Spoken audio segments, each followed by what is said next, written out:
133টা দেশকে পিছনে ফেলে প্রথম স্থান হয়েছে বাংলাদেশের হাফেজ নুরুদ্দিন জাকারিয়া। বিশ্বজয় এমন অর্জন, আপনারা বলেন প্রশংসা করবো কি দিয়া? অনেকে যেখানে কোরআন তেলাওয়াত করতে পারে না, জাকারিয়া সেখানে করে ফেলেছে মুখস্থ টুটস্থ। বাংলাদেশের একটা ছেলে যে এত সুন্দর কোরআন তেলাওয়াত করতে পারে, বিচারকটা হয়ে গেল আশ্চর্য। এটা যদি মেসি নেইমার রোনালদোর কোনো ভিডিও হতো, মুহূর্তে হয়ে যেত ভাইরাল। এই কোরআনের পাখিগুলোকে নিয়ে যখন আমরা কথা বলি, শেয়ার করতে চায় না কেউ আজকাল, শেয়ার করে দিয়েন।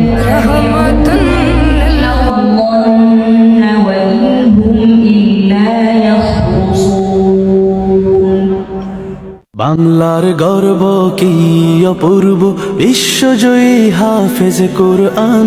কোরআন পড়ে তুমি কেড়েছ হৃদয়, ভূমি রেখেছ বাংলার মান।